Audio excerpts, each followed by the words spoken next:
დასლოგანებდაც გველაპარაკებიან, რომ ქართულს ებრძვით, ამას ებრძვით, იმას ებრძვით, რეალურად ყველაფერს თვითონ ებრძვიან, იმიტომ რომ არც მეგობრობის ფასი იციან, არც სოლიდარობის, არც ერთგულების, არაფრის ფასი არ იციან და რაღაცად ფუთავენ ამ ყველაფერს მათ სლოგანებით და მესეჯ ბოქსებით, რაც უბრალოდ გუშინ არ გამოუვიდათ, იმიტომ რომ წინ ედგა ამ ადამიანს უსაყვარლის გივიკო ბარათაშვილი, რომელიც ეკითხებოდა, რომ რას ნიშნავს, ანუ ქართულის წინააღმდეგი ხარ და ისეუბნება და მეგობრობის წინააღმდეგი ხარ.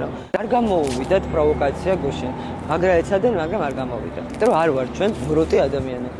ამ ქვეყანაში ფაქტია, რომ რაღაც სიმბოლოებს ებრძვიან. გაიხსენეთ მეტეხის თავზე გადმოფენილი საქართველოს დროშა როგორი შემაწუხებელი იყო გორგასალის ხელში. ხო რატომ შეგაწუხოს, ხო ისეთი სიმბოლურია და ისეთი ნიშანია რაღაცნაირად ძალიან მნიშვნელოვანი, მაგრამ ის დროშაც მოხსნეს. ზუსტად ესეთი დროშაა ჩვენთვის, ჩვენი სიმბოლოა ბრძოლის ამ დროს ბანერი და ადამიანებს ვახსენებთ ყოველ ჯერზე, რომ ყავს სამართოდ პატიმრობაში ამ თეატრის მსახიობი და ზუსტად ისეთივე შემაწუხებელია, რომ რუსთაველზე ხალხის დგომა, ხო ანუ აბუჩად იგდებენ გონეთ რომ 500 კაცი დგას და მე რა და რაღაცა, მაგრამ აწუხებთ პრინციპულობა, აწუხებთ გაუტეხლობა და ეს გაუტეხლობის და პრინციპულობის და ერთგულების სიმბოლოა. ისაც მათ არ იციან, არ გააჩნიათ და წარმოდგენაც არ აქვს.